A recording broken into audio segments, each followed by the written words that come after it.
성도 여러분 안녕하십니까? 오늘의 말씀은 민수기 21장 21절에서 35절 말씀입니다. 오늘 말씀은 민수기 20장에 나오는 모세가 에돔에게 사람을 보내어 이스라엘 백성들을 자신의 땅을 지나가게 해달라는 요구와 아주 흡사하게 시작이 됩니다. 20장 말씀에서는 에돔의 왕이 그 요구를 거절합니다. 그뿐만 아니라 에돔의 왕은 군대를 동원하여 자신의 국경지대로 나와 이스라엘 백성들이 통과하지 못하도록 길을 막았었습니다. 어쩔 수 없이 이스라엘 백성들은 둘러서 지나가야만 했습니다.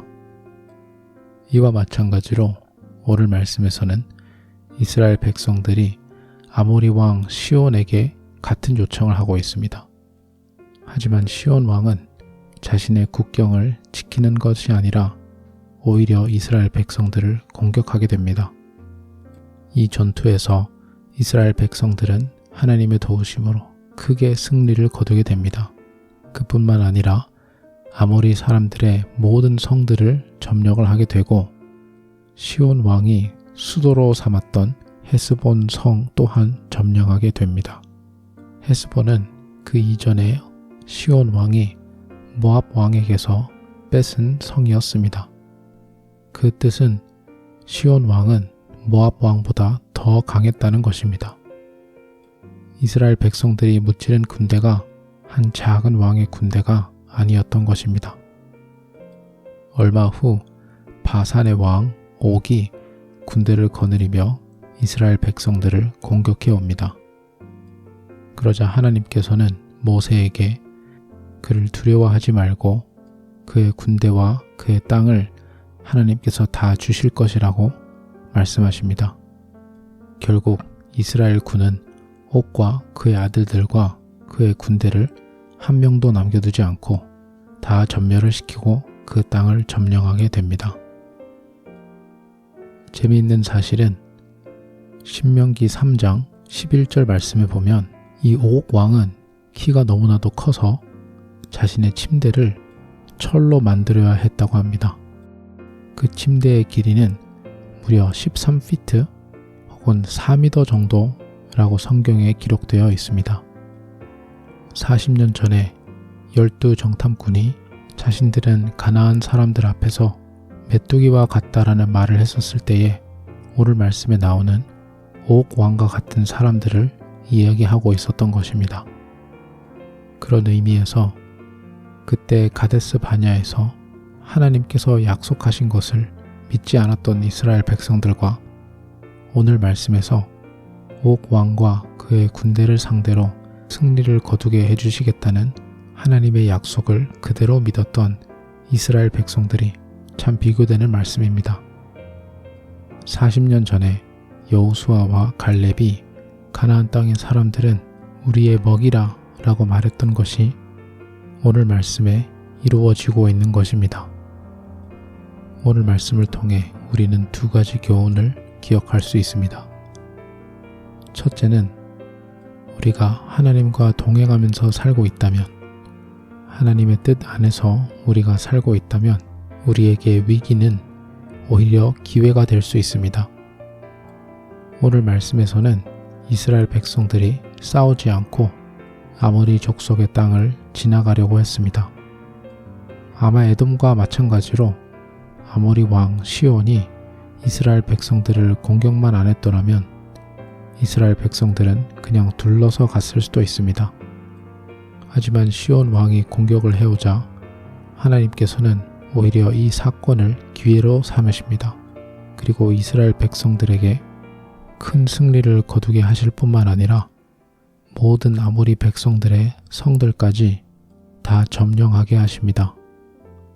예전에 한 목사님께서 우리의 신앙생활이 아무런 문제 없이 완벽하게 흘러가고 있다면 그 자체가 문제일 수도 있다라고 말씀하셨습니다.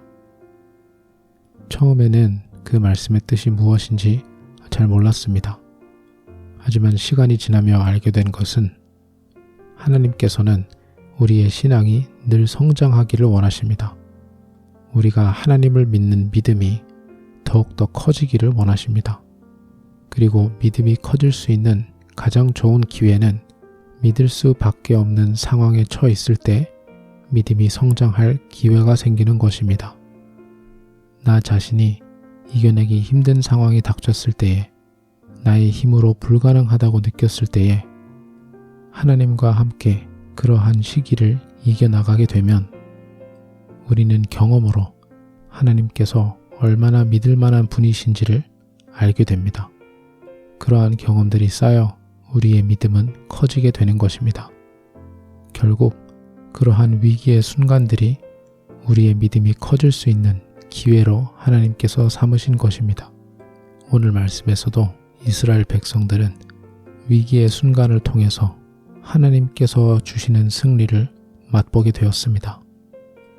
에돔의 왕이 거절했던 것처럼 시온 왕 또한 자신들의 요구를 거절할 수도 있겠다고 예상했을 것입니다. 그리고 에돔 왕이 했던 것처럼 시온 왕 또한 자신의 국경을 보호하기 위해서 군사를 배치해 둘 수도 있겠다라고 예상했을 수도 있습니다. 하지만 아무리 군대가 공격해오자 그러한 위험한 상황 속에서 하나님께서는 당신의 능력을 이스라엘 백성들에게 보여주십니다. 저희 또한 마찬가지로 힘들고 어려운 상황 속에서 하나님의 능력과 하나님의 인도하심을 구할 필요가 있습니다. 하나님께서 인도하셔서 하나님의 뜻에 따라 이 길을 걸어왔는데 되는 일이 없어서 고민하고 낙심할 때가 있을 수가 있습니다. 하지만 때로는 그 가운데에서 하나님께서 우리에게 더 크고 놀라운 것들을 우리에게 경험시켜 주시고자 순간적인 어려운 상황을 허락하시는 걸 수도 있습니다. 그러한 상황이 닥쳤을 때에 오늘 말씀에 모세처럼 이스라엘 백성들처럼 우리는 두려움 없이 믿음으로 반응해야 합니다. 저는 오늘 말씀에서 옥 왕과 그의 군대가 이스라엘 백성들을 공격해 왔을 때에 완벽한 담대함으로 이스라엘 백성들은 그들과 맞서 싸웠다고 생각하지 않습니다. 아마 이스라엘 백성들은 자신들도 두려웠을 것입니다. 키가 3-4m나 되는 거인들이 공격해 온다면 두려움 하나도 없이 그들을 맞서 싸울 수 있는 사람은 아마 없을 것입니다. 저는 그래서 34절에 하나님께서 모세에게 다시 한번 약속의 말씀을 주신 거라고 생각합니다. 옥 왕과 그의 군대를 싸울 이스라엘 백성들은 하나님의 약속의 위로가 한 번 더 필요했던 것입니다. 그 약속의 말씀을 듣고 이스라엘 백성들은 자신들의 본능적 두려움에도 불구하고 옥 왕과 그의 군대를 맞서 싸울 수 있었다고 생각합니다. 진짜 말 그대로 믿음으로 싸웠을 것입니다. 그리고 그들이 믿음으로 싸웠을 때 하나님께서는 그들에게 승리를 허락해 주셨습니다. 오늘날 저희들 또한 인생에서 뒷걸음질을 칠 때에 나의 행동이 두려움에 이끌릴 때에 하나님에 대한 믿음의 부족이 아닐까라고 돌아볼 필요가 있습니다. 우리가 예상치 못했던 시련과 고난들 속에서 하나님의 크고 놀라우심을 직접 보게 될 것을 소망하며 믿음으로 나아가는 저와 여러분이 되기를 주님의 이름으로 간절히 소망합니다. 기도하겠습니다. 하나님 아버지, 우리의 삶 속의 위기를 당신의 능력과 권능을 목격할 수 있는 기회로 여길 수 있는 믿음을 허락하여 주시옵소서. 주님의 뜻 안에서 살아갈 때에 우리의 앞길을 막는 장애물들이 당신의 능력 앞에 무릎을 꿇는 역사를 보고 하나님께 찬양드리는 놀라운 일이 있을 수 있게 주여 인도하여 주시옵소서. 감사드리며 예수님 이름으로 기도드립니다. 아멘.